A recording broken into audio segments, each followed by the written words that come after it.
it's gonna be harder because last week, obviously, we came with different expectations. Every team did, and we ended up being the strongest team in the group. And with the crowd behind them, Origen go undefeated.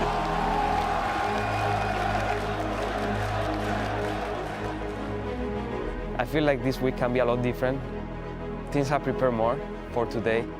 I don't think any of the teams gave up. I think all the teams are gonna try their hardest because anyone can make it. They're gonna come in super prepared, and it's a big worry, so saying we wanna go 6-0 wouldn't be realistic. We will be really happy if we got to win 2 games because that means we got first. And that will just mean we proved that we actually deserve to be going through group stage, that it wasn't just luck.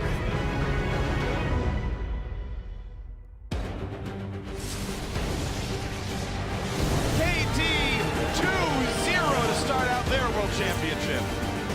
If the defending world champion could start his first week 0-3, LGD have so little time left now. Oh, quadra kill! They get the beautiful shockwave. These guys are legit, man.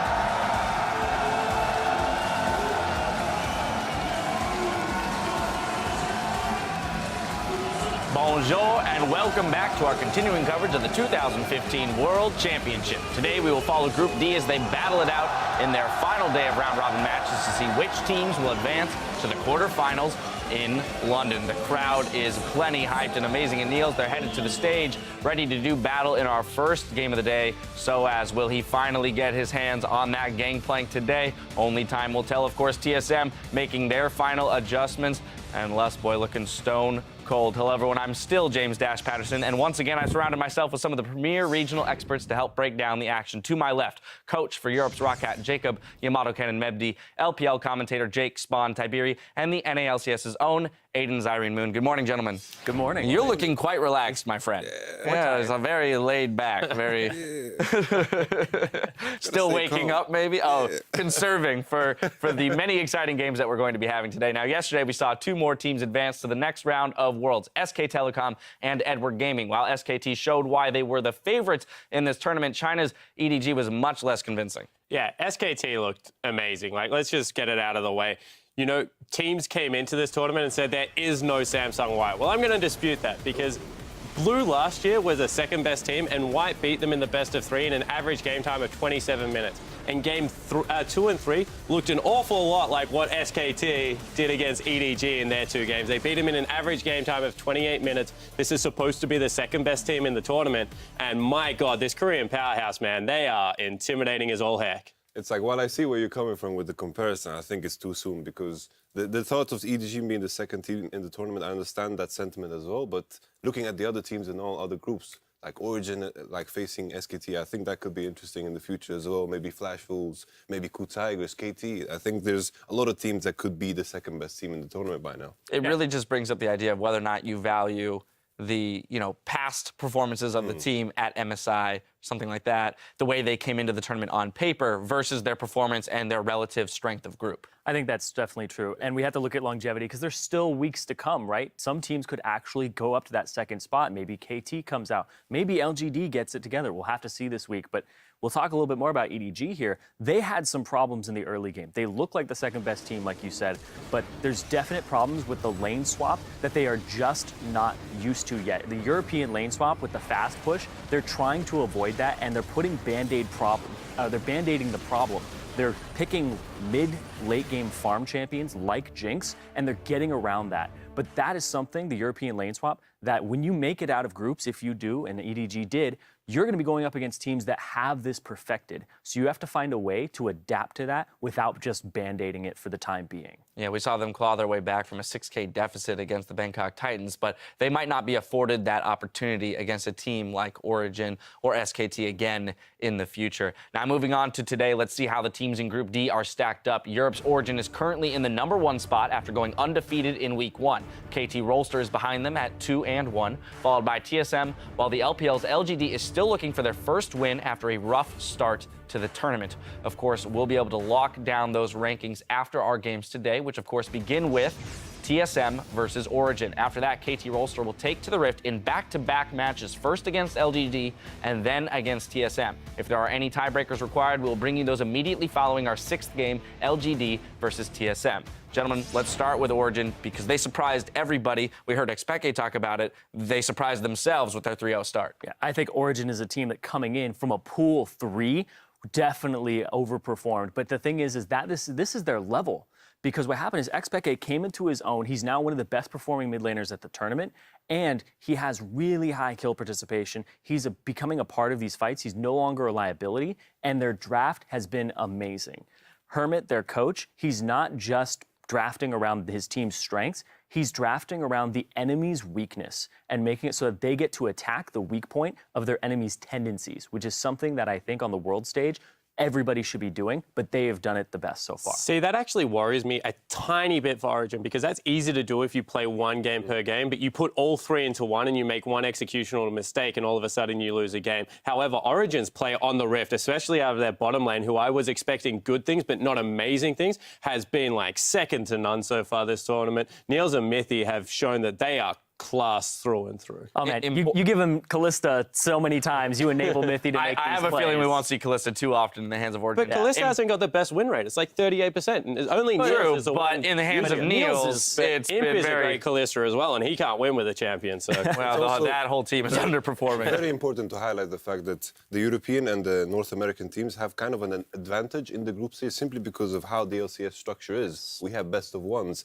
and I think that is something to consider simply because when we come into the quarterfinals, I think Origen should have if they manage to have these strong strategies for the entire best of 5, I'll be super impressed, but it's harder to do than just best of ones. Important to note that they only need to win their game against TSM. TSM specifically, first game of the day, in order to guarantee that they do advance to the quarterfinals. Want to move ahead now to KT. Sitting at 2-1, this is a team that can fight for either the 1 or 2 seed here and looked exceptionally impressive even with that loss that they incurred in week 1. yeah, this is a team that just has a really solid top laner, and then the rest of the map supports him very well. So I was impressed by KT's performance. I think Someday is an absolute monster up there, and they've got a really great support staff. What I wasn't impressed by was how Origen beat them around the map, and I thought that was a telltale game to show that KT still has a way to grow. Are they an impressive team? Sure. Can they take a game off Origen, hit back, and prove that they can play that macro strategy impeccably?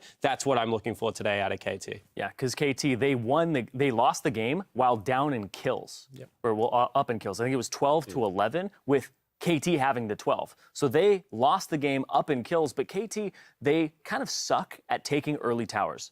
They haven't gotten a tower before their enemy in all 3 of their games, and they're lacking that macro strategy because they're all about the fight. And that's another thing, too. They have kind of that problem that EDG is having with the macro strategy in this current meta and how it's stacking up in the tournament. So if they can just do a little bit more studying, polish that, then they'll be ready to take on Or those if lane they can swaps. bait teams into fights, because that's what KT and EDG really were good at both that. known for. If you fight them early in the game, they smash you. It's also like the game KT versus Origen the last time. They had the game in their hands simply because they should have just sent Someday into the bot lane instead of the Coke. But what kind of is in my memory is the fact that Someday kind of crushed Soaz. He was ahead. And He had no could've- deaths. They could have pushed that because Someday's kind of known for that split push, just doing it flawlessly. I'm surprised they didn't push that, but also something that is important to highlight, in the next time they face, KT have the red side. And I think red side has been so important for Soaz because he has this deep champion pool where he's able to counterpick almost anything that is played on top lane. Now let's quickly hit LGD, the team that surprised us in the wrong way by not doing so fantastically, starting 0-3. Now, it's important to note with this team that even if they win all 3 of their matches today, they are not guaranteed a tiebreaker. They need certain things to fall in their favor with KT losing to specific teams in order to force a tiebreaker. So we'll see if that can even happen, but they're going to have to come out swinging to make anything happen today. Yeah, typical LGD, right? They can't even get anything right coming into this tournament. Their preparation looks sloppy. On the Rift, they look sloppy. They got beaten by a Shockwave and a Mordekaiser Q, respectively, in 2 different games. They're all over the place. place. And then, of course, we'll move on to our last team in the group, TSM. They need to win against KT specifically in order to keep their tournament hopes alive to force a tiebreaker with them for that second seed. We'll see if they can do that. Of course, let's look towards today's games where we want to open up our expertise to you. Tweet your questions for our analysts at Lull Esports with the hashtag AskTheDesk, and we'll see what you want to know a little bit later today. Now, before we get to the caster desk, an important piece of business. As always, TSM versus Origen. Who are you guys picking to win this game? Yamato, we're going to start with you. I have to say Origen, simply because the only win TSM has managed to grab is against a weak LGD with Mordekaiser. It's very easy to push that early game and the mid game with the Mordekaiser. In the other games, when they haven't had the Mordekaiser, they've just looked pretty like stalemate. Fair enough. Moving on. If you are an LGD fan, barrack for TSM all day. That is all I'm going to say. But this game, Origen will come out quite handily. I think they're a much better lineup. And finally, I'm going to have to go with the rest of the desk here and go with Origen because I don't see how TSM really realistically wins this. They have the late game, right? But Origen last time drafted late game and said, we're just going to beat you in that late game. So they went after that weakness there. So I feel like Origen, they have more avenues in, and TSM just has to play a better game. Dyrus needs to step up. He's one of the worst performing top laners at the tournament right now, and Bjergsen needs to be utilized on the map because he's one of the best performing mid laners at this tournament statistics-wise. well, today's the day for Dyrus to do it. However, if week 1 performances are indicative of anything, Origen's going to run away with this game. TSM have had their time to make their adjustments. We'll see if they've done it. The teams are gearing up on stage, so let's check in with our casters for a preview of our first match. On the way, Dyrus says Xpeke has several qualities that make him a real contender. One of my theories about Xpeke is that not only that he's a veteran, but he's just a very confident person in general. I feel like since he's been playing for so long, he kind of like slacks on the practice and just like goes out and does what he wants to do. But now that he has a goal and he's going into this Worlds with his team that he can trust, I think he's giving the extra effort, and it's showing that he's a much, much better player than people think he is. Hello, everyone. I'm Eric Doa-Lundqvist, and with me, of course, for our first 3 games are Sam, Kobe, Hartman, Kensler, and Mitch Kruppo-Forspolson. Let's get into game 1. TSM versus Origen. A lot riding on this game, a lot riding on really every game in this group, of course. TSM looking for a second win. Origen looking to go 4-0 already. Yeah, and this is actually a really, really interesting matchup because we've been telling the same story about TSM all year long. Bjergsen's the So god. Bjergsen. You know, there could not be a more aptly named team. It's Team SoloMid. But we have some incredible stats to actually back up the stories that we've been telling. Amongst all of the teams at Worlds, Bjergsen has the highest share of his team's damage at 45% among any player here. Meanwhile, the rest of the team sit at the very bottom. And this, it's not only that Bjergsen has a high percentage of his team's damage, but he also uses the gold that he gets to deal damage very efficiently. If you look at the damage dealt to champions by players divided by the gold that that player has gotten, Bjergsen is #1 again among all the other mid laners here at Worlds. Yeah, for every gold that he spends, he just deals way more damage than everybody else here. Compared to his teammates, we took a look at Dyrus. Dyrus, for example, is the worst top laner when it comes to damage efficiency. Again, that is damage done for gold spent. Whereas Wild Turtle, for example, he's in the 3rd last position for his role too. So they're doing just very poorly overall. And then if we look at how Bjergsen gets that massive lead usually and how he gets to be that efficient, it's also due to how well he CSs overall. He has at 10 minutes on average, he is 17 CS up. That is an incredibly, astoundingly large number, and that just gives him such a big gold lead. And for TSM as a whole, as a team, at 10 minutes, they're up on average 1,000 gold right now. And half of that is all Bjergsen. Yep. He's doing so much of this work himself, right? And he's getting solo kills on Nagne. It's impressive. Well, the guy only has 4 deaths, too, on top of all this. So he really is, like, carrying this team. But TSM needs more than just Bjergsen. These guys, these other guys on the team, need to step up today. So now, if we look at the other side of the matchup, out of 2.2 million pick'ems locked in for the group stage, only 16% were predicting that Origen would take first. And in that 16%, Origen have only improved over their first week. So those 16%, man, they could tell the future. I don't know what's up with that. That's crazy they are psychic ability They are the 16%, and overall, they were right doubting Origen to an extent. Many people were right doubting them because they actually have improved a lot. They came to Worlds with a lot of creative shot calling and they have a mentality, a get stuff done mentality. They don't mind overextending here and there with the risk of being picked off because they always have cross-map potential. They're always doing something. Yeah, they're very proactive. Especially when it comes to vision. And I think that is the breaking point from last matchup because TSM, let's not forget, they were incredible. They were decently far ahead against Origen in the last matchup. Yeah. But with that that average gold lead at 10 minutes, they even got that against Origen, but they failed to get deep vision, and that's exactly where Origen excelled. Yeah, the biggest failing for TSM so far has been the Santorin plus Lesboy lack of vision. They've been constantly getting picked off across the map. Origen, though, to go back to these guys, not only do they have extremely flexible champion pools, I mean, Peke has played 7 different champions in 7 different games here at Worlds, but they also have all of the new picks here at Worlds ready to go and picks that other people haven't used yet. Plus, Peke and Soaz, they've been playing this double TP high map pressure style for upwards of 4 years. And that is one of the styles that benefits from experience the most because you constantly have to reevaluate the game state and continue to make quick decisions. Also, you force your opponents to make those same decisions. If they haven't been in those scenarios before, then they start to feel the pressure and they fall behind. Yeah, we see like XPeke's crazy kill participation too. This guy is all over the place. It's way higher now in Worlds than it was in the regular season, jumping up to like 80% at this point. And so, I think it's about time to check our starting lineups for these two teams. At least I'm ready for it anyway. I want to get into the games. For Team SoloMid, of course, in the top lane, it is Dyrus at jungle, Santorin, and in the mid lane, the SoloMid himself, Bjergsen at ADC. We've got Wild Turtle down at the support, Lustboy, and their coach, Loco Doco. And then on the red side, hoping it will be slightly less close here in the early game.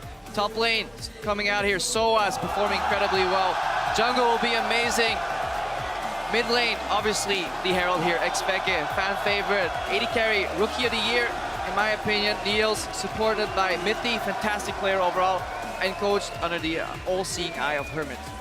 Yeah, I really have been impressed with Hermit this year. I mean, he's been a big part of taking the tools that he has on his team and getting strategies that are effective for those players, sort of tailoring the way that they want to play to the players that he has on his team. And that's very important when you have players that are long-standing and have they're very opinionated players like Soaz and Peke. You can also see the respect that Origen have for Hermit. He wasn't their coach in the regular season, that was Ducky. Ducky stepped down at the end of the season, and then the Hermit, who was the analyst behind the scenes, actually flew over, stepped in, and the team actually listens a lot to him. So he's very involved in that pick and ban process. And I think we can see a more secure Origen. They have things more together right now with Hermit on that coaching stage. That's right, and it looks like it is time to get into picks and bans, guys, between Team SoloMid and Team Origen here in our first game of the day. Today we find out who from Group D moves on to the quarterfinals. Kalista and TF, the first couple bans. Yep, no surprise there with the Kalista. They mentioned it on the analyst desk, and even Niels himself in the interview afterwards was like, yes, oh, well, first pick Kalista every time. We value it much more highly than the other teams. I mean, Kench is benched. Yeah, the Kench is benched. I still... All right. We're still expecting a Gangplank bang. 100% pick and ban rate, and every time he's left open, immediately that team pays the price. They lose, so definitely want to get Gangplank out of the equation here. Origen may be confident, though, to give it to Dyrus, who hasn't been performing that well, and Soaz is known for counter-picking these top lane matchups. It seems like they really want to maybe grab a Darius for Dyrus because they do have that Lulu banned out. There's a Gangplank ban. Yeah, the counter-picking game here is actually really interesting between these two teams to me because, yes, Soaz is great at counter-picking top lane, but also, if you only get one counter-pick here for a solo lane, even if you're on red side. So do you really want to trade a Soaz counter-pick for a Bjergsen counter-pick in the mid lane? That is bold. Kennen Kog'Maw locked in, first rotation. Yeah, Kennen, very aggressive support that we've seen come out of Korea, but let's not forget, it is a flex pick, and Soaz used to actually be a very AP-heavy top laner, so he can most definitely play that Kennen top lane, and more importantly, Dyrus as a player generally doesn't adapt very well to really quick changes in terms of meta, so being put up against the Kennen may actually prove cumbersome for him. Well, TSM's weakness for a long time now has been adaptation to picks they weren't expecting, so not surprising to see Origen maybe throw something like that at them early on. Yeah, definitely looking at Loco Doco up on the stage there to send them into the game with a game plan when facing something like this Kennen flex pick. Here, though, Jinx and Morgana, they have been some of the most underrated picks here at Worlds. Yep. Jinx is actually 9-2, and Morgana is 6-1 herself. So really strong, at least statistically speaking, lock in there for TSM's bottom lane. Also, in terms of damage that Jinx brings to the table, the highest damaging player, I think, at Worlds overall is NL, and he played, I think, 3 Jinx games, so definitely... You got that Penta on Jinx, too. I'm sure that helps a bit there. Penta's generally... You generally need to do a lot of damage to kill 5 people. But the trend within those first 3 picks is that they all have, like, a long-range tool to CC people. So you have Zap coming out from Jinx into Bind, Cocoon. Any of them connect, they facilitate the others. Jinx can follow up with traps. So TSM, they actually have an identity that doesn't involve them to get too much deep vision. They don't need that. They can just start sieging towers straight up. So this may be easier way to play out the game for them, and they may actually be able to snowball their early game lead if they can get it again against Origen with already this 3 out of 5 composition. Yeah, and they are going to have to watch themselves spread out. It does look like it will be a top lane Kennen, so it will be a lot earlier. Zonya is looking for the AoE there to try and corral TSM. Yeah, Gragas Thresh locked in for Origen. And I was wondering if we were going to see an Azir here for Bjergsen. You know, the Siege we already talked about a little bit. It would fit in perfectly with that comp. Don't think we're going to see the Talon, but that's like a lot of Korean players hover over Talon. There's some like inside joke with Korean players. I don't know about it, but on OGN we see this like every single match. Well, he's an extremely effective assassin, but as you said, probably won't be picked here, so Doubt it. We won't go into too much detail on Talon. I have to say, though, the Thresh has also been a highlight for Origen so far because of the way that Mithy trails his laners as they're trying to split push with the Lantern there, reliably trying to get them out of harm's way. Really? Ooh. Wow, Syndra locked in along with that Malphite. Kobe's excited. You're both excited. Who wants to talk first? Well, so Syndra got some mana buffs, and a lot of the players over in the Korean bootcamp were playing her a lot, namely Incarnation and Bjergsen. There have been rumors. Yeah, exactly. Yeah. And Bjergsen was also a long time ago known very well for his Syndra, specifically for bursting people out when she was much more of a lane bully. I want to see how he pulls it off here. Also, the Malphite lock-in for Dyrus. Obviously, looks like they might be leaving him to the wolves a little bit. They want him to be on a tanky champion, come in with a teleport ultimate. I think overall TSM did a great job drafting around their weaknesses. They do tend to get ahead individually in the mid lane and just as a team gold-wise, 1,000 gold at 10 minutes. With that gold lead and a struggling top laner generally, you can leave Dyrus on an island, he can get behind, he can just bring the utility to these fights. You have 4-man siege that can set up each other. Only one of them needs to hit their spell and the rest is very easy to chain. Yeah, I want to bring it back to this point that you highlighted earlier in the introduction here of TSM not being the proactive team. They have so many ways to make picks and start fights here. Syndra also has one of the longest range stuns, plus it goes through people, so she can stun multiple people, and it travels so fast that you can't dodge it. So there are many pick opportunities here for TSM. Also in their last matchup, Lustboy and Santorin were struggling to get into the enemy jungle. Now they have double ranged brush tech champions. Yep. Also, they're not fighting against Amazing's Rek'Sai, who had 100% uptime every time he would base, ulti back. So it was incredibly hard to enter the jungle because Amazing was always watching that. Now that Gragas actually has to base, combined with the fact that you have Morgana at least, there could be a distinct possibility that TSM's deep vision warding will improve drastically in this game. It's going to be insane, but I mean, the same things hold true in week 2 as they did in week 1 for TSM as well, where they need to watch that positioning. They need to be more of a team and less of Bjergsen and 4 other dudes who happen to be on the map at the same time. Yeah, and speaking of positioning, I'm actually going to keep my eye very closely on Soaz this game, because with all of these skill shots and long-range stuns, the Kennen, if he gets hit by one, has a very hard time of getting in there. Sure. He's a very squishy champion. If you have to blow your Zonyas early, then it greatly reduces the effect of you in a team fight. That's right, guys. So send in your votes throughout the day at LOL Esports. And for this first game, you can use hashtag TSMWin or hashtag OGWin and let us know who you think is going to take the first game of the day. I think this is going to be a crazy group, man. Very excited to kick off this day with you. Oh, yeah. Just thinking back, even if TSM closed out that gold lead that they had, this group would have been Origen tied with TSM. It's true. LG all the way at the bottom. This could have been even crazier, and even now it's going to be fantastic to see how this plays out. As we move on to Summoner's Rift, yeah, TSM and both of their losses lost gold leads that they had between the 10 and 20 minute mark. These guys need to have a solid mid game. Yeah, and remember, most of those were coming from Bjergsen creating that lead himself. He's not being given gold on his team. He's doing so much of this work. Right. Also, as we're into the Rift here, let's take note of some summoner spells here. It is going to be the double teleport for Origen, not really surprised there, but also Lustboy down on the bottom here for TSM with the exhaust, just in case Soaz makes it past all of these skill shots and into the team, then you can exhaust Kennen during the ult. You have to be a true ninja this time. Sneaky from the flanks here. That's what Soaz is looking for. Just get in unseen somehow, unspotted. With TSM's lacking vision control, he could technically, but I think right now they'll just have to ward their flanks. Well, Kennen has never really been, you know, like primary engaged. No. So it seems like it's a very fragile composition for Origen too. I mean, yeah, because at first glance you'd think, oh, they have Kog'Maw and Orianna. They're sort of trying to protect the Kog. Maybe they'll save their Gragas ultimate for defensive purposes. But that's a great thing about Gragas ultimate. It is flexible. You can also use it as an initiation tool. I mean, looking at Myth, he actually started coin, so they may indicate that Origen actually wanted to get a lane swap. Very often you see Relic Shield on Thresh when they want to lane because you want to bring the sustain. Yeah. Coin, if you're not going to lane anyways, just get that passive gold gen. right. Makes some sense. Looks like they will lane swap here against TSM. Dyrus and Lustboy moving through that ward into the enemy jungle.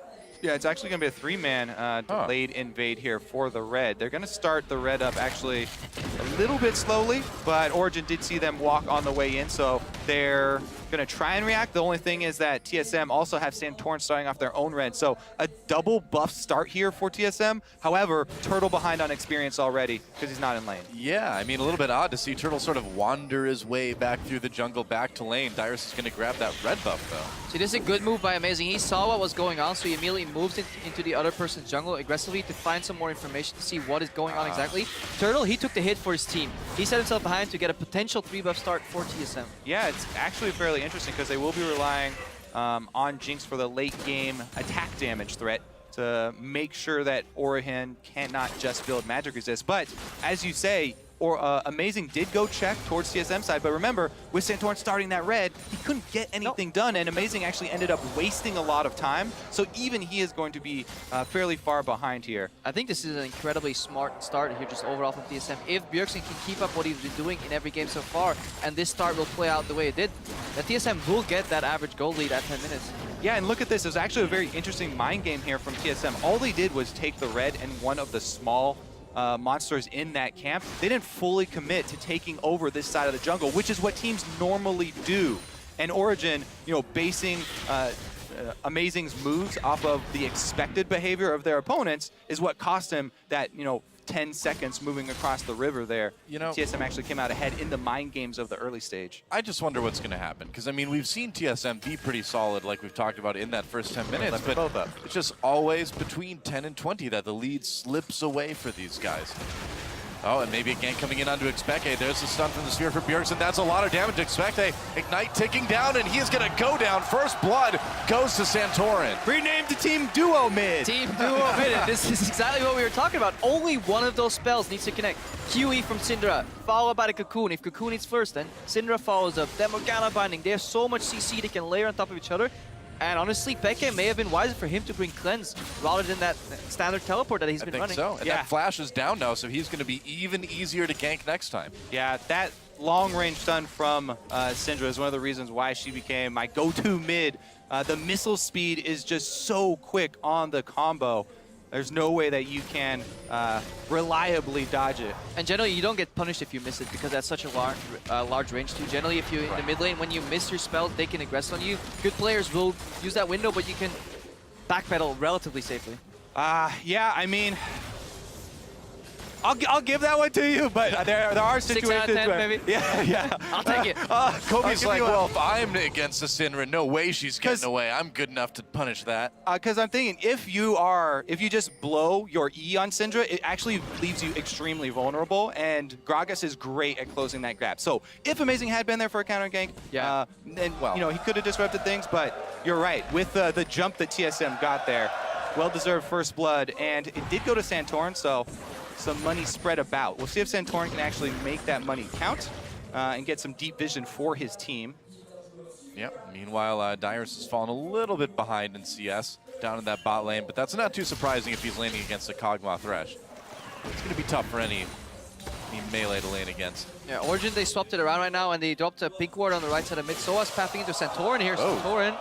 Wow, taking a lot of damage from Soaz. Soaz is going to chase. There's the repel. Lustboy coming in, though. He's got nowhere to go. They're going to catch him. They're going to catch Soaz with the Dark Binding. Santorin turning it around. Can they actually take out Soaz? There's the exhaust. He's going to flash over the wall. They're going to let him go. Happy to just take that summoner away. Really good to see what Santorin did there. He waited until the all attack was launched from Soaz with the mark, stun him, repelled up, and that bought enough time for his support Rod or Lustboy to come in and help. Yeah, pretty good bait there, and it might also earn them a teleport, not just the flash, because right now TSM are quickly pushing that top lane. We'll see if Soaz actually decides even to go back there. He knows that at least was just top, so it's extremely dangerous for him to go for this. Yeah. TSM should press up and just zone him off of the turret. They need to cut this off because otherwise Origen are gonna get this dragon without any repercussions here. Looks like they will, and yeah, Soaz smart to not TP back in there, would have gotten dove immediately. And so OG comes out a little bit ahead by grabbing this dragon. We'll see if TSM can get the top lane. I mean, generally speaking, if the team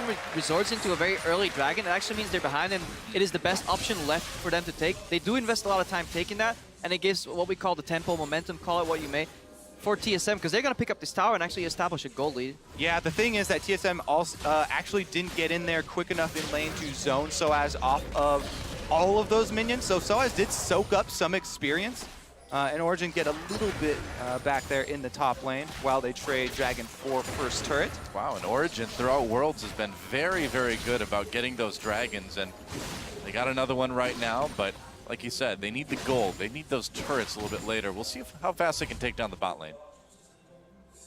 Gonna recall here, so not pressing on that bottom lane. And TSM, you get so much momentum in the game when you take down that first turret, and it's not a trade. So this is the thing that Origen are giving up for that early dragon. TSM get to call the first swap. They send Wild Turtle and Lustboy down bottom quicker, and Turtle has actually gone for not only the pickaxe buy, but also stacked a longsword on top of it there. So that is going to be a delay in the Infinity Edge completion. Maybe he turns that into a Vamp Scepter, but he's just getting as much flat damage as he can in this early game to make use of the minigun attack speed and continue to keep the tower lead, try and keep up that pressure. Makes sense. Bjergsen's still just farming in the mid lane, dead even in CS. Well, he was when I started that sentence anyway. Against XPeke, who's going to be grabbing his blue buff here. And now, are you a little bit surprised that TSM didn't try to punish the splash that's been down on XPeke?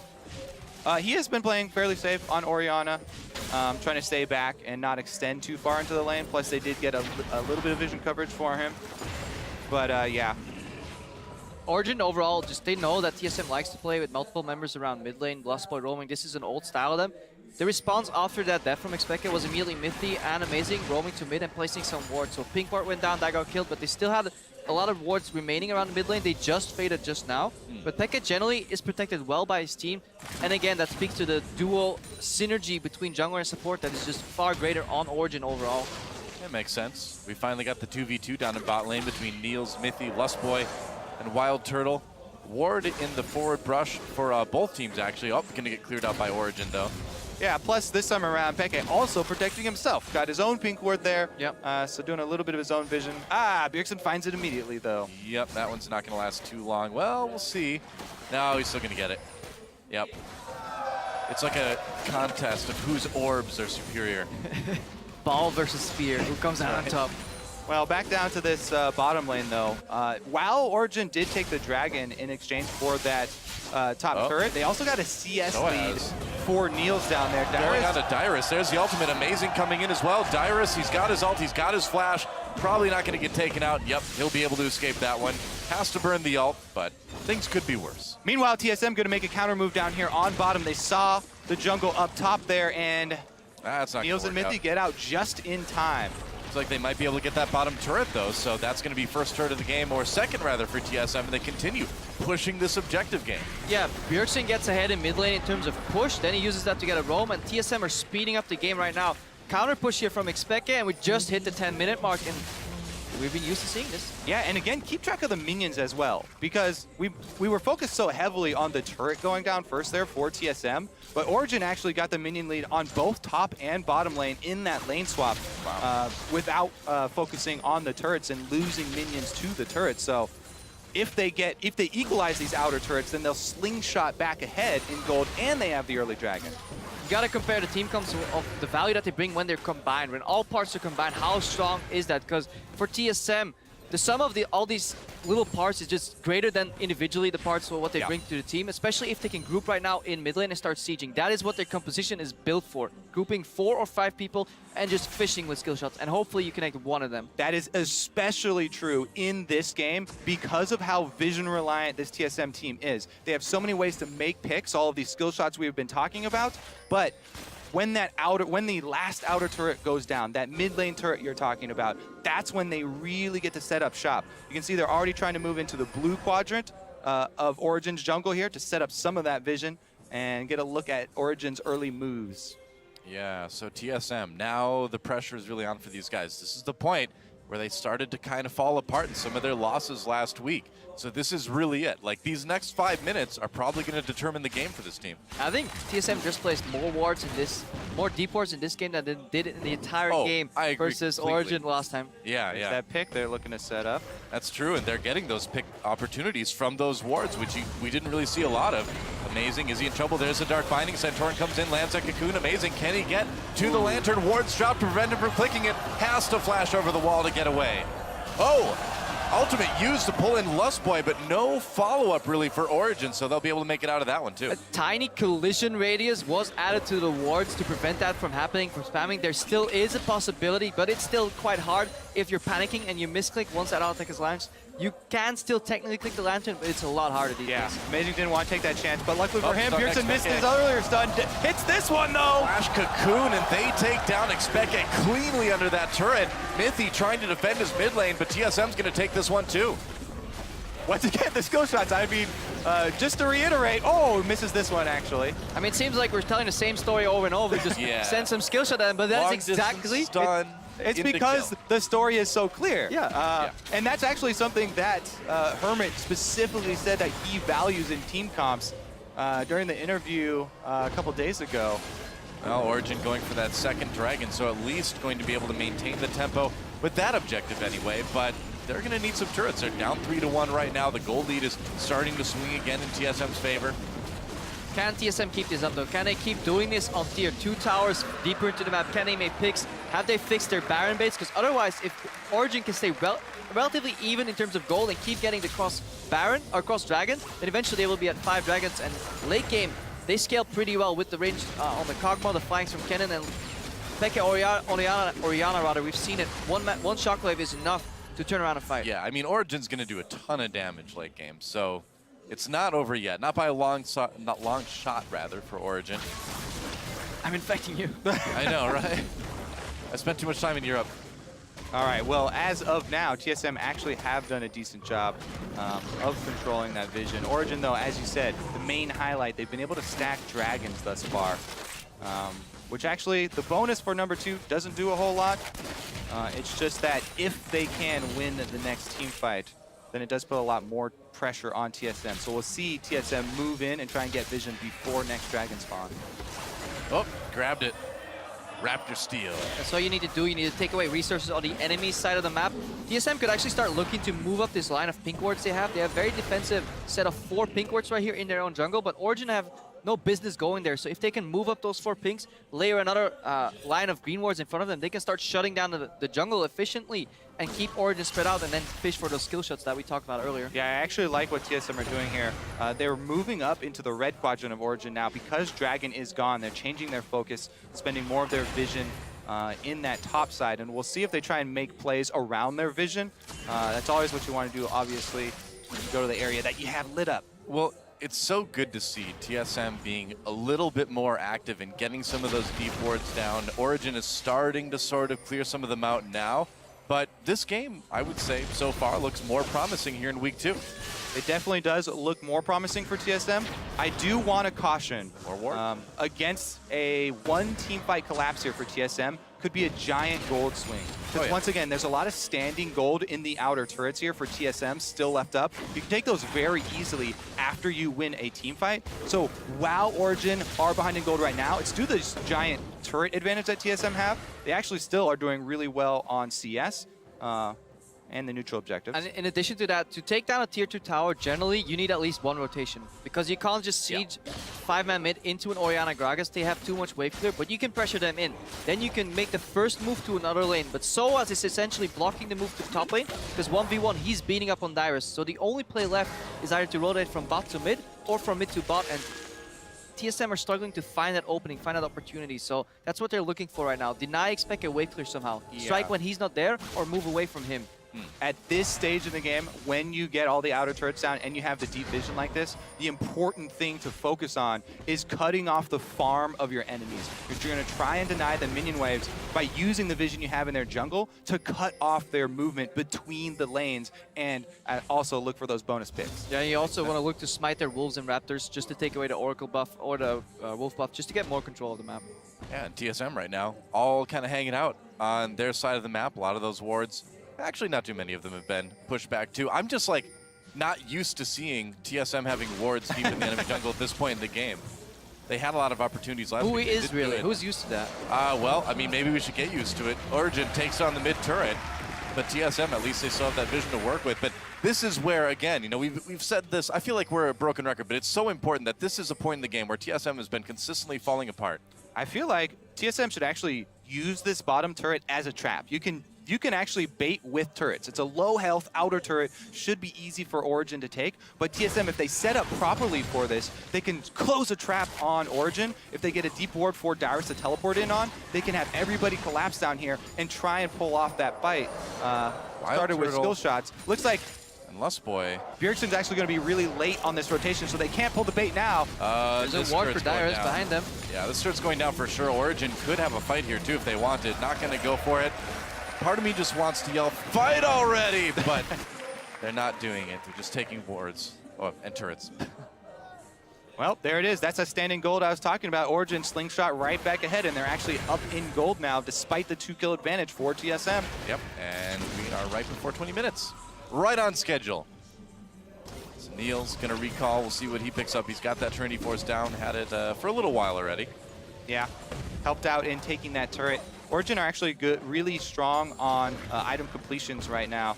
They've got the Abyssal Scepter there for Soaz, which is a huge pickup for the Kennen because he also has Sork Boots. So a lot of the flat magic penetration there. Going to do a whole bunch of work on the priority targets, like the Jinx. Bjergsen, though, actually gone for an early Abyssal Scepter himself. Looks like a second item completion for him. So he's got some magic resist. There's going to be a lot of AP on that Origen team, so not too surprising to see him pick that one up. Third Dragon on the way in 45 seconds, and Origen already setting up to try to take this one. And TSM, I mean, am I right in saying that this team comp really doesn't want to go head-to-head 5v5 with Origen right now? Yeah, they really want to set up the vision before the Dragon. Trying to do it right now. You want to keep your distance. If you're TSM right now, you want to keep your distance, max range skill shots, and at all costs, you want to avoid the flank from Soaz. He has boots too and mobility. We talked about it. Not a primary engage because it's easy to counter, but if he can get behind you, he can shut off an exit route and then gather you up, and then you can get punished. Oh, hook onto Dyrus. Also, not doing anything out of that though. When you're running a team like this with so much range damage and range CC, you want to be very cautious about when you commit with your single melee champion. Dyrus doesn't have to immediately ult. If they get a pick with a binding or something like that, they can hold off and focus with all 4 of their range champions before having to commit with Dyrus. Wow, and Origen going for their third dragon. Can TSM do anything about this? They're coming in, but I think all they can do is poke with skill shots. Dyrus gets grabbed again, and Origen just take the dragon and back away. You don't even need to fight right now. Yeah, I was tracking the map movements prior to this setup, and when TSM was trying to fight Origen for the control around Dragon, Lustboy was watching Wild Turtle farm. He was in the lane together with him, doing absolutely nothing, while Santorin obviously will get outmatched 2v1, so Origen take control of the area, they go mid, they bait TSM in responding, and then they cut them off. Well, they have to leave open their mid tower though. Yeah, they do take a mid turret with that, so they do maintain the turret lead, at least, and a slight gold lead out of that. We are approaching the stage in the game where the 6% from the first dragon buff is fairly meaningful, though. So TSM are going to want to get one. Turtle's really far away, though. Flash over the Flame Chomper. Soaz going to ult, and can he catch Wild Turtle? He does! And Soaz just takes down Wild Turtle. Once again, ADC for TSM way out of position. TSM just not working together. If you have a Morgana on your team, she should always be within range to respond to potential picks like this. Yep. Black Shield was far too late. That was pure greed. These are those mid-game picks that we're talking about. They've been plaguing TSM all tournament long. Yeah, amazing. They're trying to take that blue buff. Syndra's going to pull it over the wall. Bjergsen's like, no, man. Nope. Mine. My blue buff. I'm taking it all the way to the Watch lane. him speed run back, though. I gotta get back home. Oh no! The blue buff just wants to get home, man. Just let him get home. Bjergsen's not gonna allow it, though. I will make you kill the minions. Is it kidnapping? It is. What is It is. The police are coming for Bjergsen right now. It's trapped again. They've got CC for days, man. They can keep that blue buff. This is exactly why I built CDR and Cinder All right away. go home, blue buff. The only thing that would Serve make your this purpose. more comical would be a Tom Kench in the game. It's true. All right. The blue he's buff back. finally escapes the evil clutches of Bjergsen. Oh, I'm relieved. Oh, that blue buff. He's like, guys, if his little rock friends were still alive, he'd have quite the story to tell. But looks like he'll be joining them in the afterlife. No one's around to hear him. A journey. Bad. Blue buff baggings. Wow. It's a hard life to be a buff. Bye. At least I got to see mid lane. How many blue buffs can say that? Exactly. Yeah. Well, kind of an awkward moment there for TSM, but they're going to try to push down this mid I don't know. I lane. feel like that's a huge moral victory for them. Sort of. We've been able to secure our blue. You know how you can lose the battle but still win the war? Guys, we lost I the guess game, but so. we still got the blue buff. Like, remember when we got that blue buff? It was like, yeah, we lost the game, but we got that blue buff. We'll see what they do with it, because blue buff is actually fairly important on Syndra. Yeah. I mentioned the vulnerabilities that she does have when her E is down. Obviously, we'll shorten that with the cooldown reduction there, and you want to spam out as many of those combos as you can to look for the picks. Certainly. Problem TSM are having now is a problem they've always had in the summer split towards the end and even at Worlds. They're slowing down. They're playing to their strengths, and then they stop doing that for some reason because they're afraid to push their advantage too far. They play too safe. And you saw Origen only needed 1 minute in TSM jungle to ward it up, move it to the other side of the map, and make a pick. Well, see, it's a vicious cycle because that happens, and then you have the picks too. Then you have Wild Turtle wandering off and dying, and that means they think, oh, we need to just play even more safely. So I keep telling this cautionary tale of the standing gold there for Origen, able to get back in it. It's true.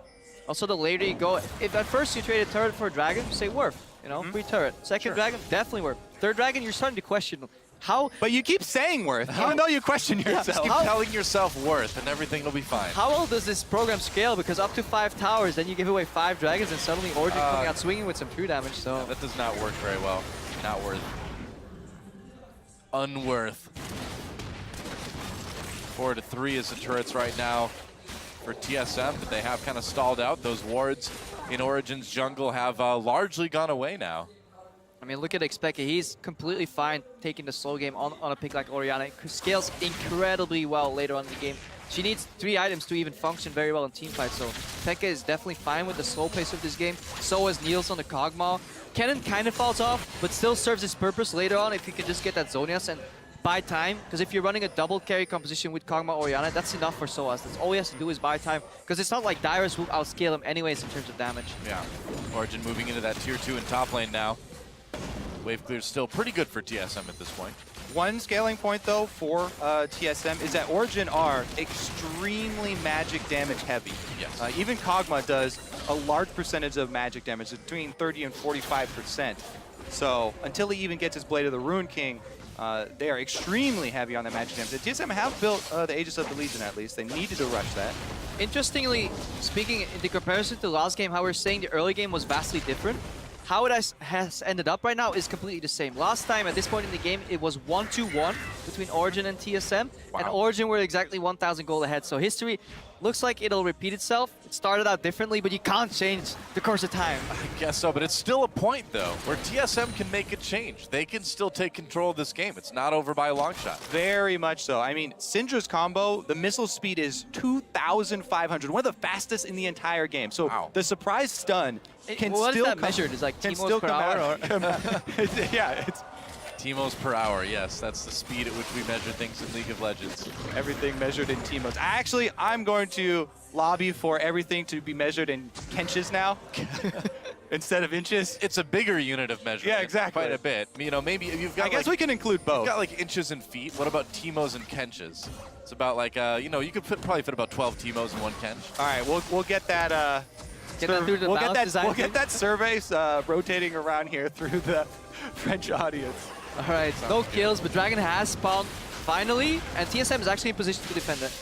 Yeah, they are, but Origen, I guess they don't want to try to contest anything. They're just going to go for the turrets. And Yeah. for them right now, that's more worth it. Exactly. It's their turn to trade the Dragon for secondary turrets here. Krubby, you mentioned how the secondary ones are much more difficult to take. Plus, Not if there's nobody there. Well, plus they gain complete autonomy around this Baron. They can do whatever they want.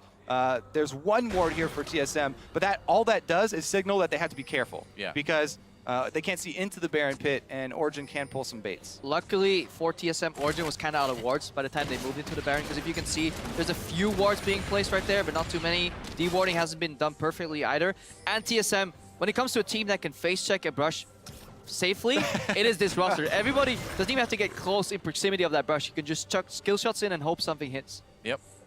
You'll know. You say that. Or you say but then you just walk Dyrus, the only one who can't face check anything, gets pulled in, gets hooked, has to flash away. He's so low right now. He chose to use his longer cooldown, the flash, because they really need that ultimate for the team fight. Yep. Without it, he is useless. Completely useless. But again, TSM had one ward, and instead of using that ward to get somewhat safe access to put more wards, they just wait until it disappears, and they're like, guys, they're at Baron. It's dark. What do we do? And Send in Dyrus. surprise, surprise, they're going to start up Baron.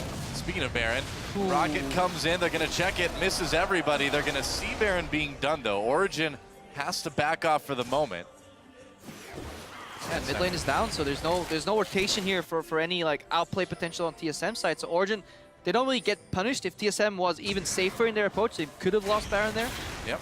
Going to be able to clear out some of these pink wards now from Origen. And so TSM will take control of the Baron area for the moment anyway. Can't dig that crab up, though. Nope. He's deep in there. Hitting some spikes though. Very, very efficient build from Turtle here, going with the Yep. Phantom Dancer over the shift. So if this game does prolong, triple item Jinx with the Zeeks that could come out of Lustboy here could actually make Wild Turtle a hard carry, because unlike the game where we saw a lot of wind walls, Braum shield, that is not here. Nobody can actually deny the damage from Wild Turtle unless they straight up kill him. Yeah, he'll spike up to 100% crit chance when you finish the Zeeks. So.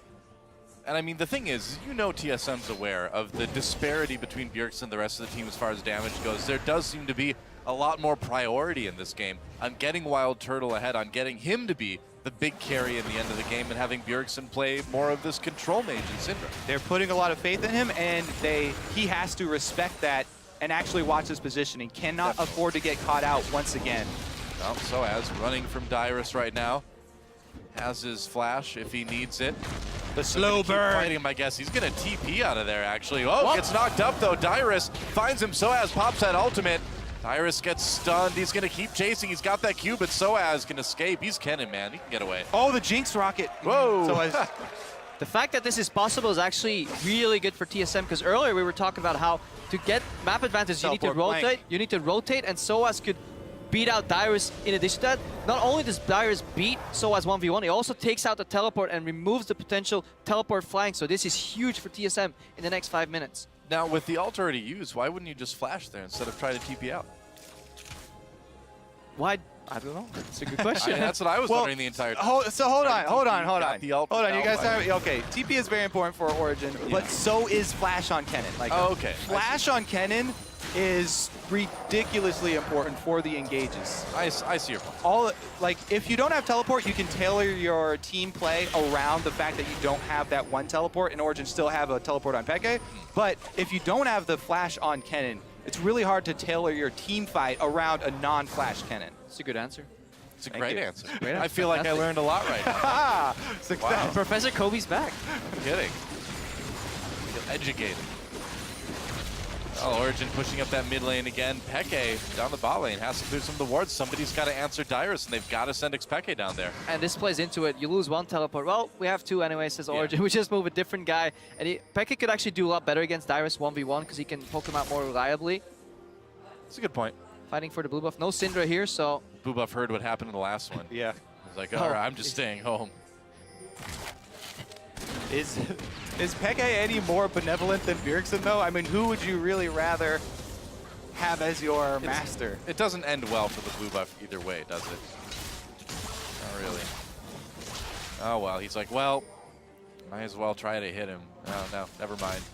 At least Dyrus is like, Dyrus is almost of the same genus here. He's also true. a rock man here. He's a giant mountain.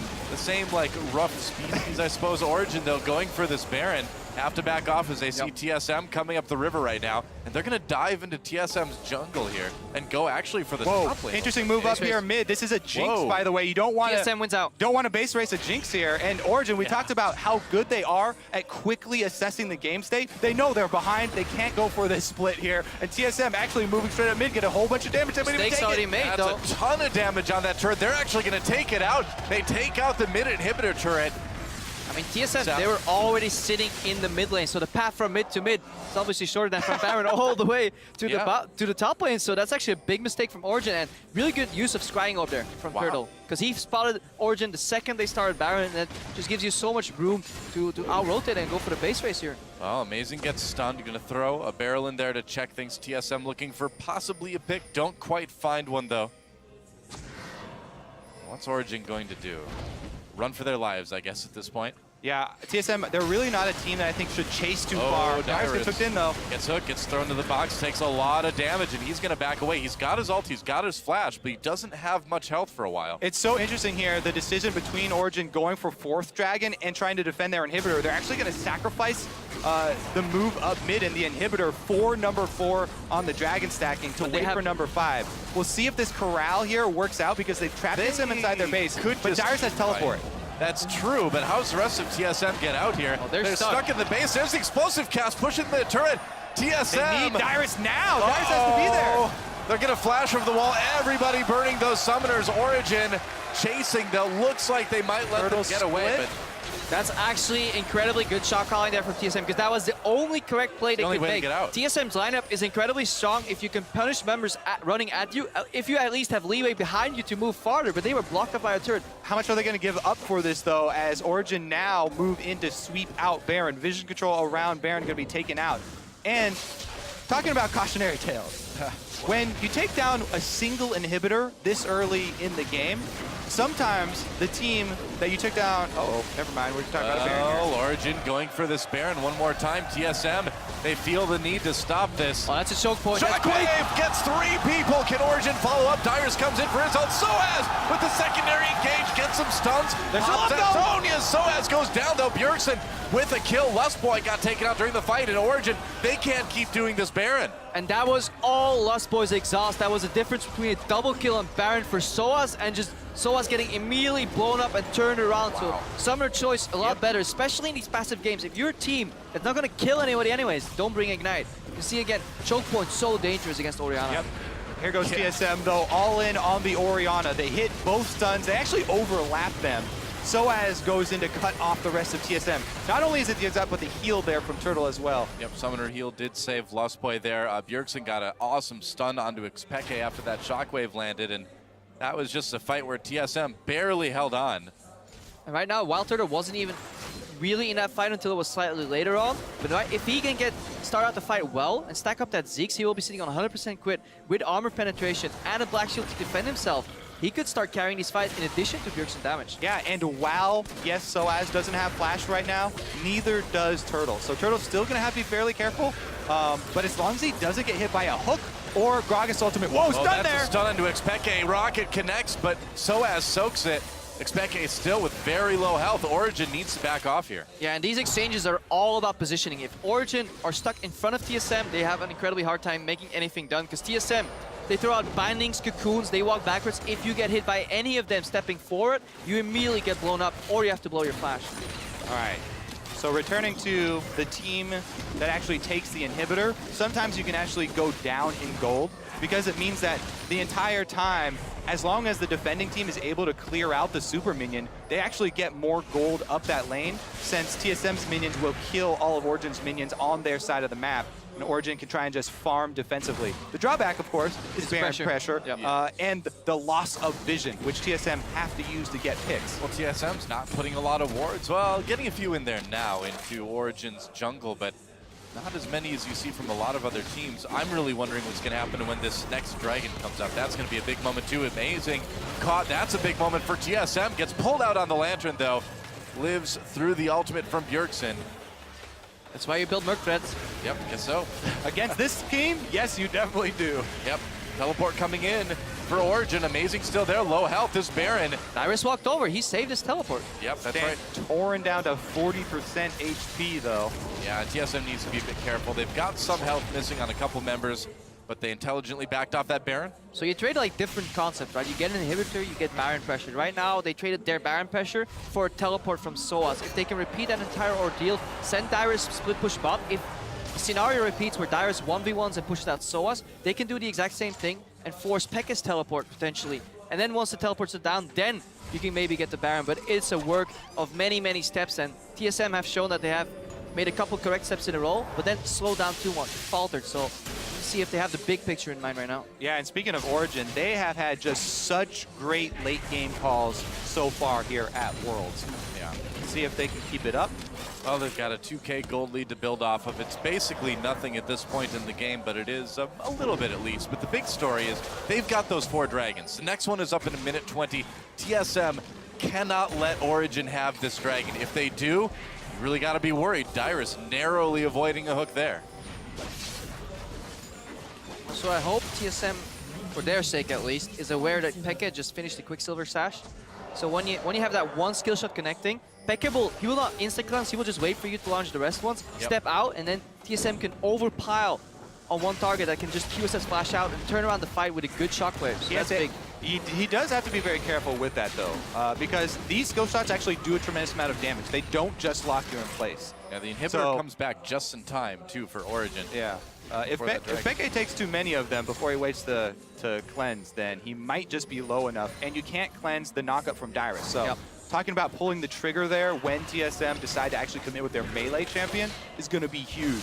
It's a good point you bring up though, because the unseen Quicksilver Sash is the deadliest. Like that's the big part of a Quicksilver Sash is the surprise factor of the first time you use it. And then you have that realization, should have pressed tab more often. I know, Every really. single time. It's not always hard after to look the at fact. people's items. It's the unseen Zanyas and the unseen Quicksilver Sash that will turn team fights and can win you games. Well, it looks like TSM has managed to take position over the Dragon, and Origen may just try to trade this for a Baron instead. They're still going to have that 4 Dragon pressure. This would only be TSM second if they take it. So Origen, I think, is going to be happy to make this trade. TSM can send in the rock though.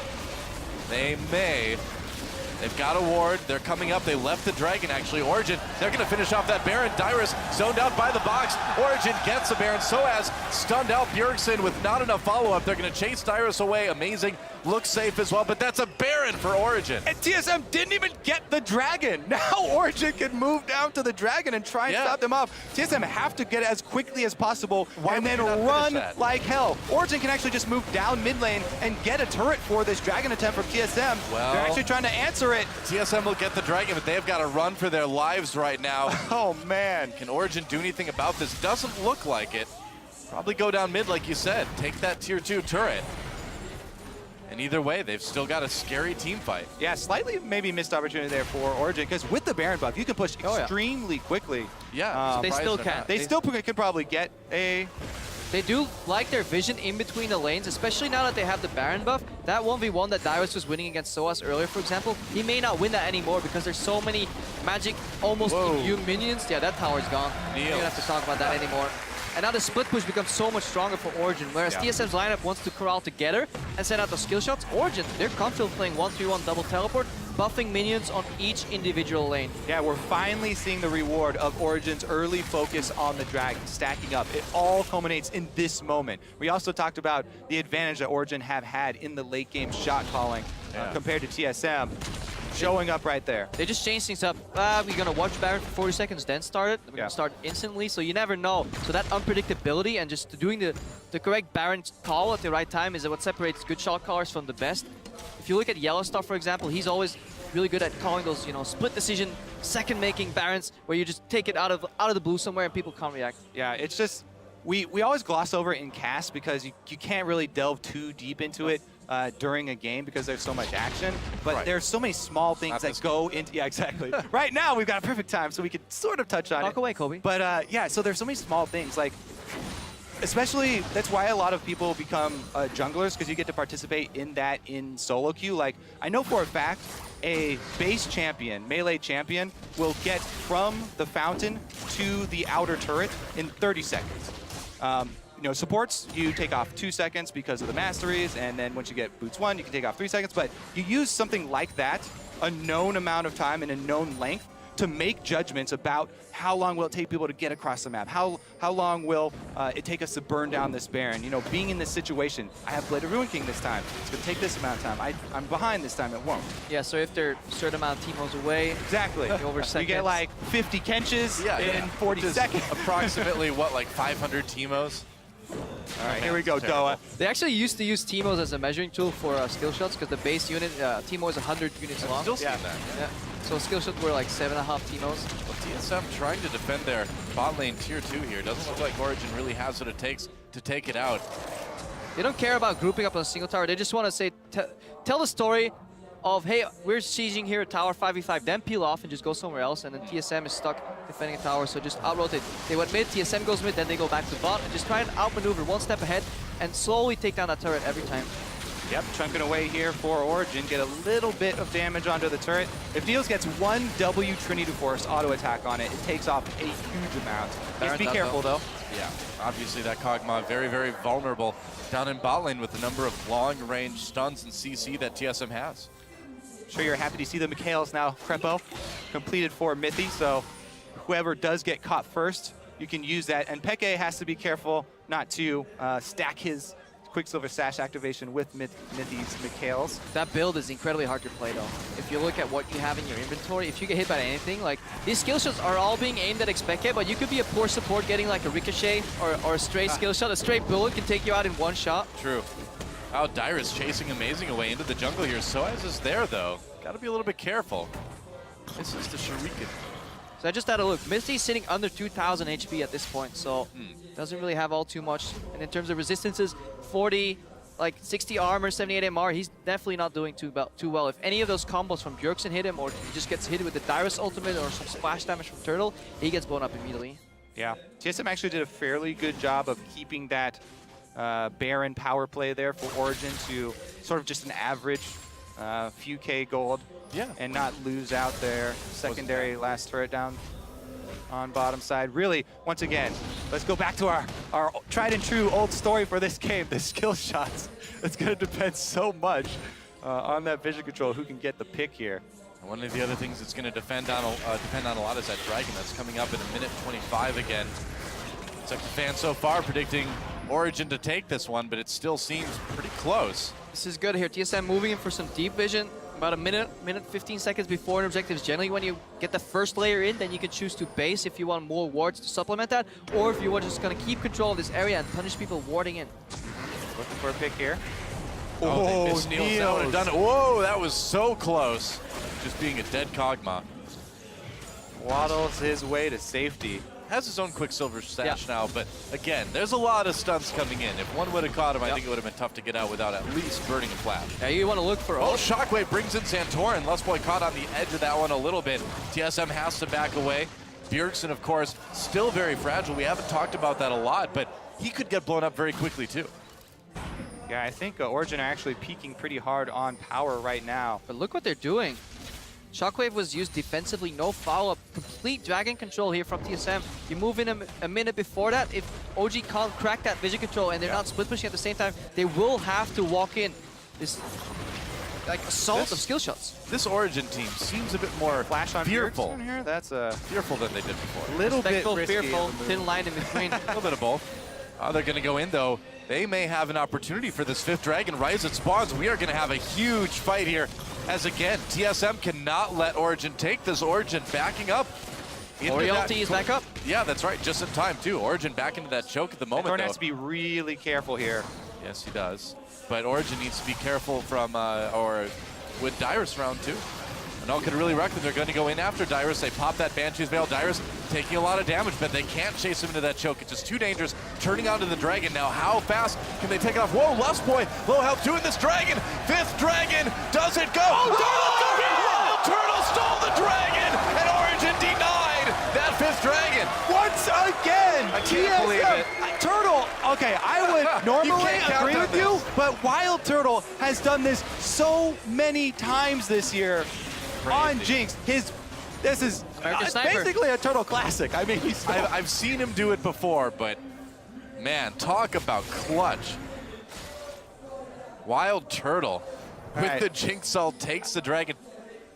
That's 2 5th Dragons now that need to redo the montage, boys, for Turtle neutral steals. It's an important one. Need to leave some space in that scrapbook, you know, because every time he does that. Yeah. Look at this though. Origen still do have the double teleport to try and work with. They've actually got split pushing Orianna down here, which has gotten the wave all the way to turret. TSM making a big blitz up mid though. Wow, they might be able to just take out this inhibitor again. There's nothing defending it.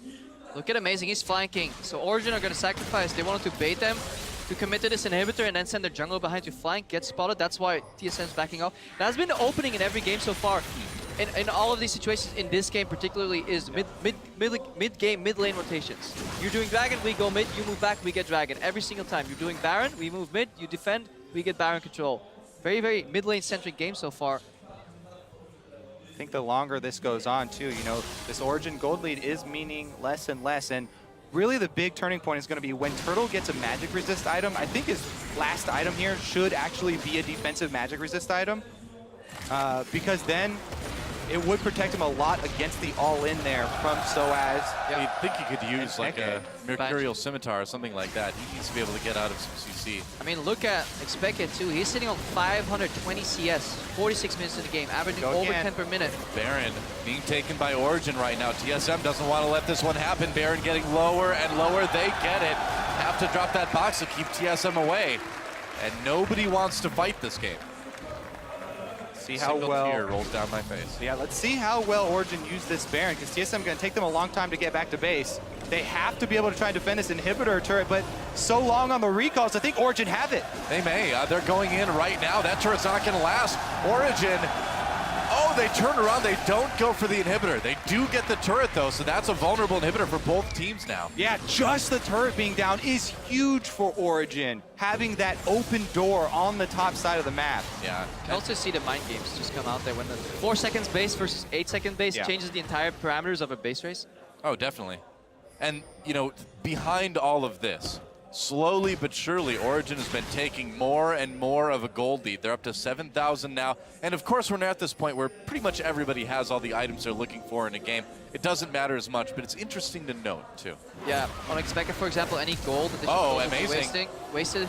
He's sitting on already 2,000 gold and 1.5k gold that he's not going to be able to use for any upgrades except elixirs. Yeah, it's actually, now is the really interesting time when we go back and look at the choices for upgraded trinkets, because people are running out of ward slots, especially since Quicksilver Sash takes up a spot where you would normally have an endgame item. Origen actually peak earlier, like right about now. They don't have inventory space left to max out.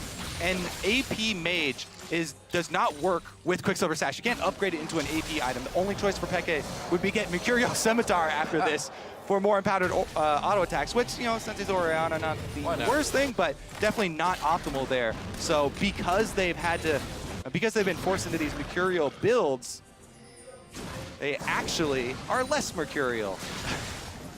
Fascinating. Professor Kobe on the job as Origen moves into TSM's base here, looking for that inhibitor. TSM wants to stop it. That inhibitor getting lower. No stun lands from Bjergsen.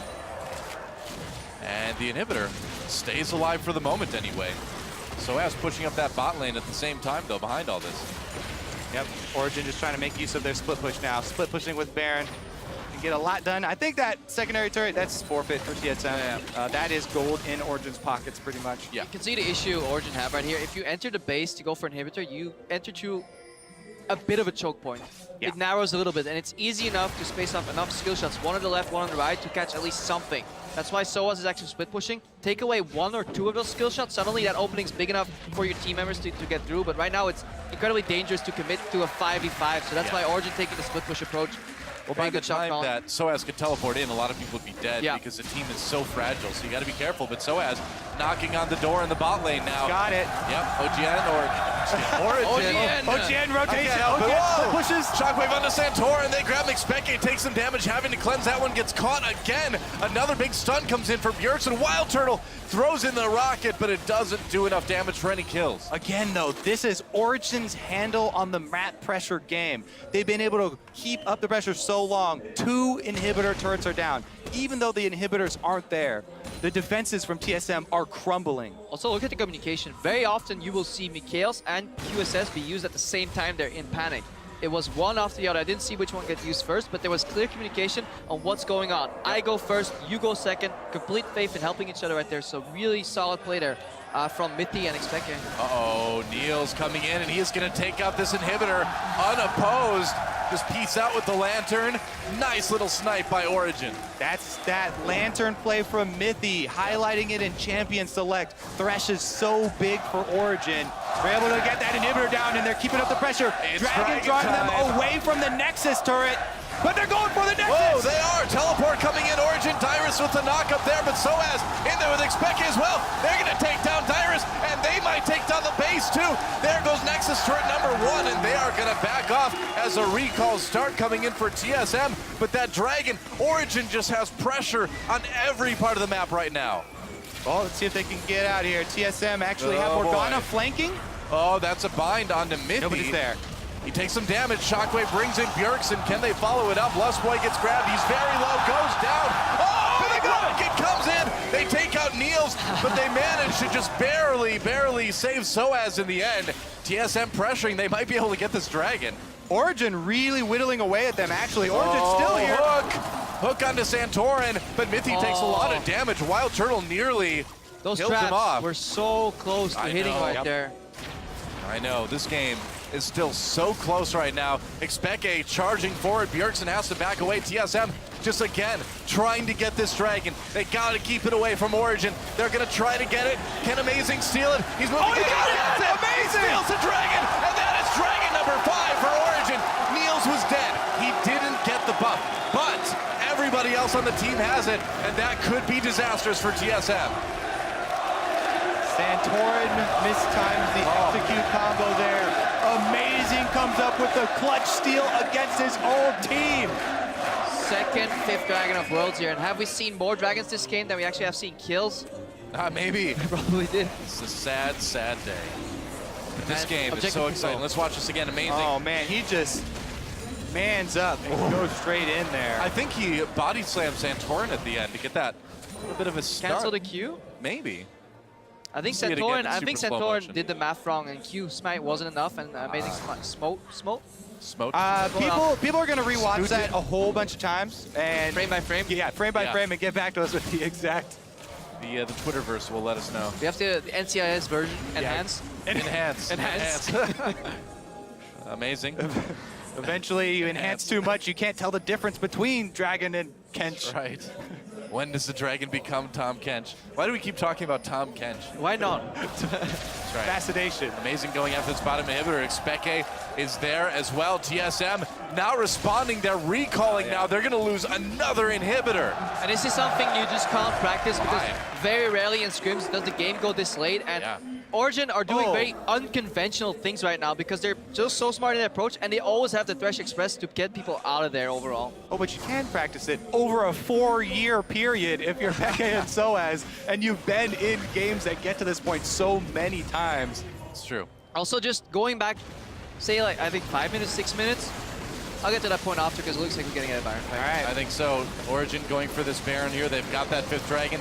TSM's going to try to stop them anyway. Lustboy throws out Ward in there. Santorin flash cocoon doesn't quite connect. Dyrus in the back lane uses ult, but no follow-up really for TSM as they Amazing charge going forward. down. That Baron is low too. Rocket comes in. Santorin Baron's at taken out. 700. Baron regenning health, so TSM can't steal it. Someone kill the Origen. No one's going to kill the Baron. Not right now. Baron's Too late. fine. Baron lives to see another couple of seconds here. He does. Holy, I can't believe he actually lived through that. TSM not deciding to try and execute, but they focused on getting Origen off of the Baron. Yeah. This is the longest game we've seen at Worlds so far, guys, and I don't think it's going to go too much longer as those minions might take out the second Nexus turret right now. Oh, it's so close. Are they going to get it? They will. Dyrus had to aggro that melee. Oh, it's a fight lost point. Taken down. Well, Expectate died first, actually. TSM fighting back, but Origen all over them. Wild Turtle got a pretty good angle on this. Mithy misses that hook. Wild Turtle coming in. Looks at going after Mithy. Bjergsen is down, though. And Wild Turtle on his own. Can he get another kill? He gets one before he gets taken out. That's an ace, though. And that will be the game for Team Origen. Teleport for Soaz. He's going for another solo Nexus. Don't call it a backdoor. Can he get it before his teammates arrive? The door is wide open this time, yeah. Soaz takes the solo Nexus, and Origen will go 4-0 already in Group D. GG. Might have to write an article on map pressure at this point because Origen just do so well whittling you down. They continue to pose the enemy with these difficult choices over and over again. First time, they'll get 500 HP off of your turret. Second time, they'll get another 500. Then they take the inhibitor. Origen, they're just playing with that get stuff done mentality, and that was lacking later on for TSM. Like, they had such a good start, such a good, clear, identifiable composition. What do we want to do? Group up and siege. When do we want to do it? Apparently not now. Wow, that was smooth, man. You know, Expected Soaz to me just seemed like the split-pushing battering ram. They're just going to keep hammering at those side lanes until the turrets go down. When they first brought that strategy to light in Season 3, it was so incredibly painful to play against it, and you can still see that just Monster just spreading out those resources, teleport, split pushing, knitting away. They don't tunnel. They have really good patience when it comes to this place.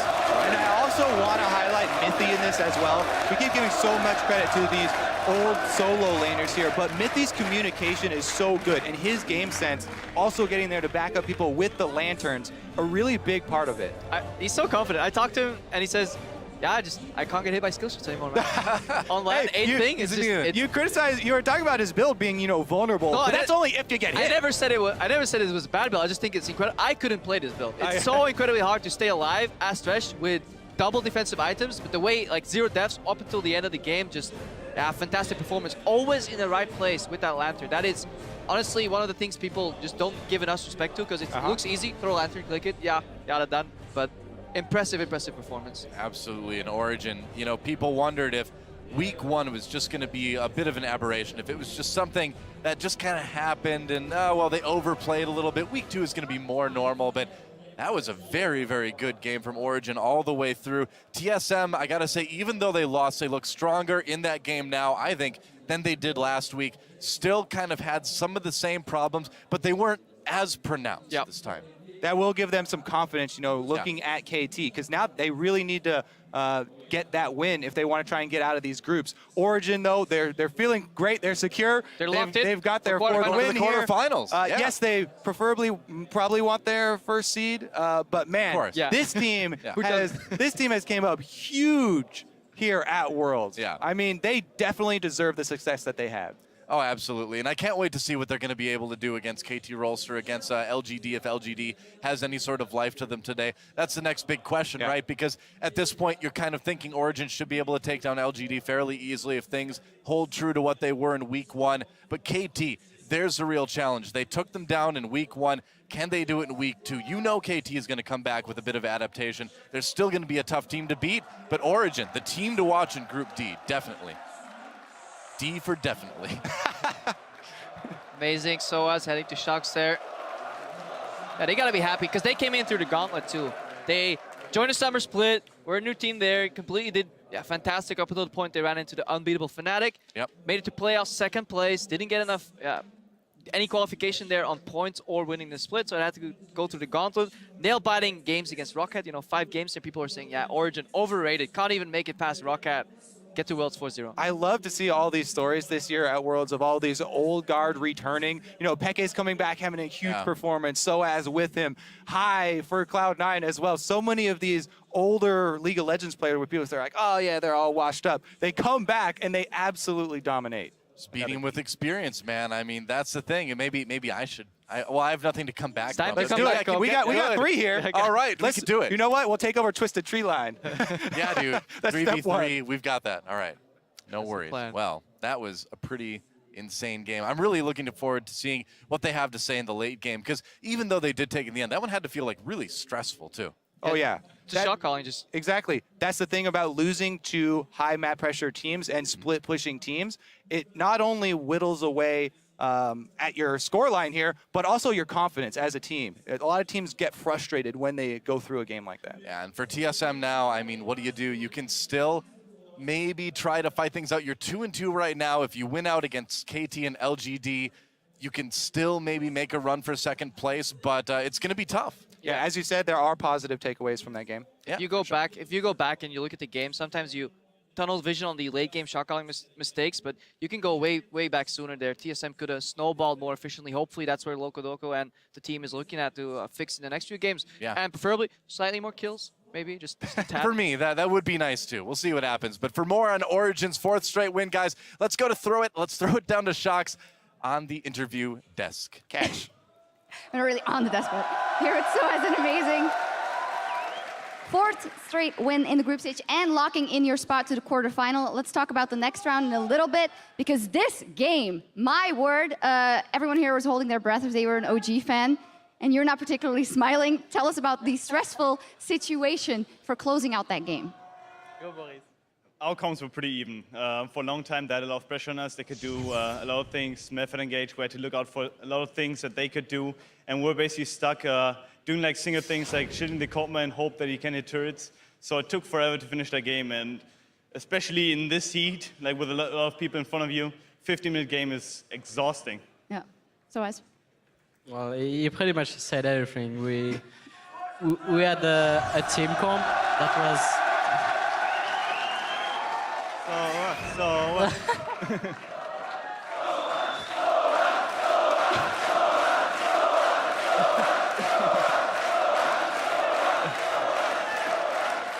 Never gets old.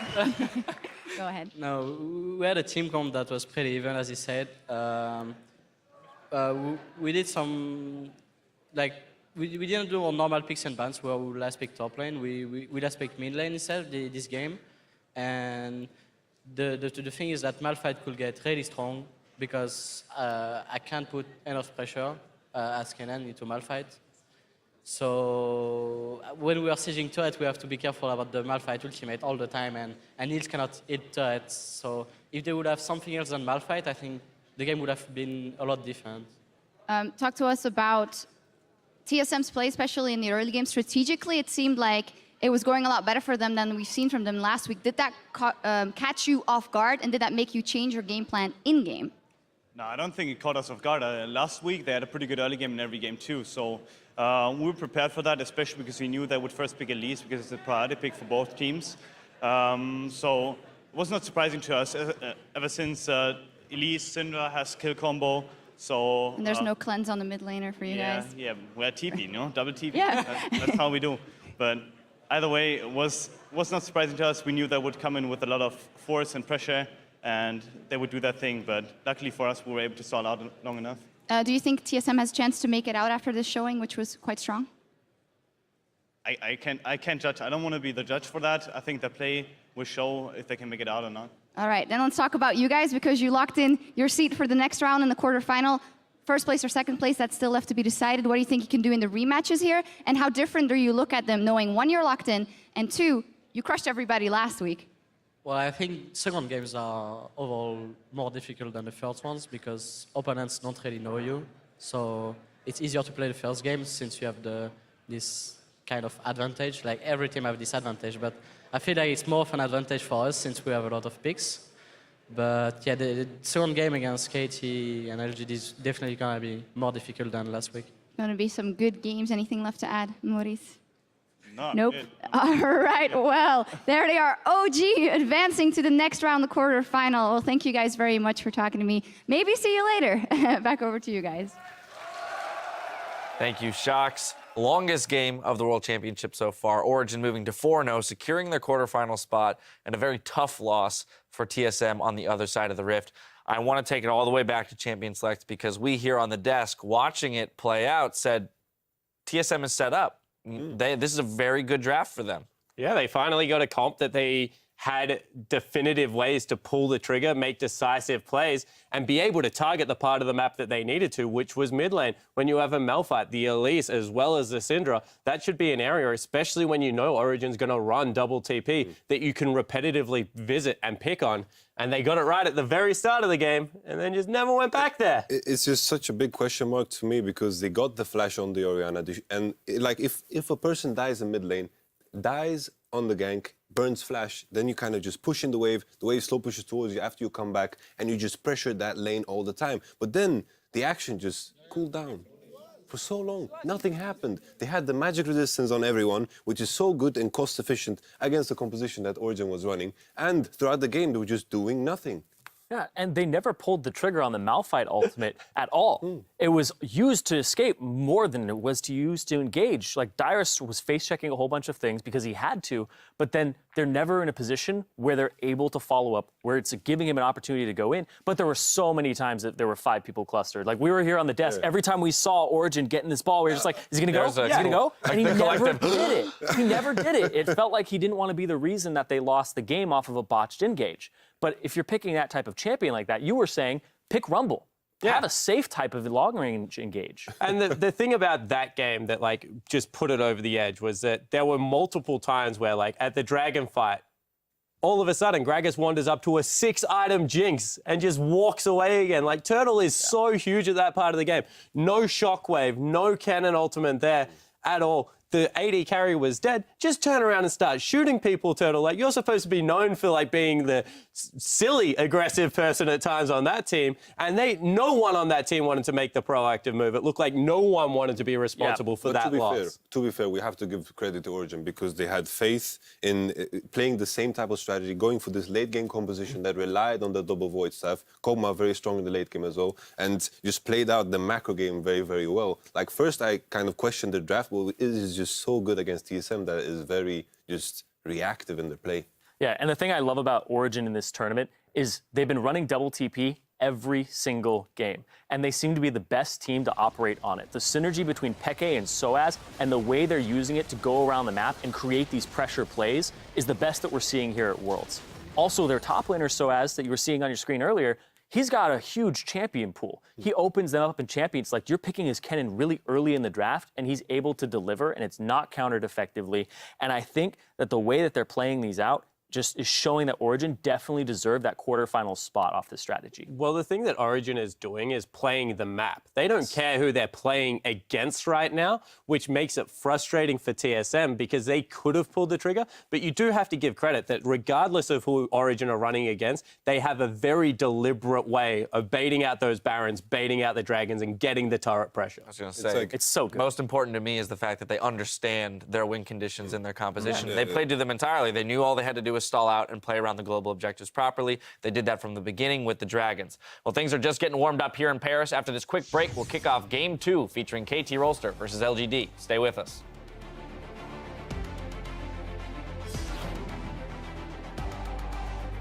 And then we go in, go eat some Burger King.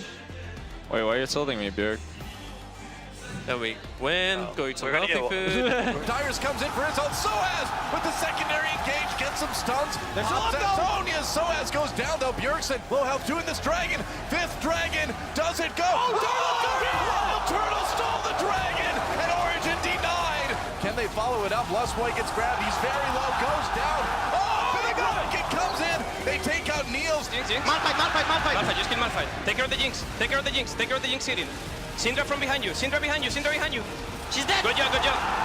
And Origen will go 4-0 already in Group D.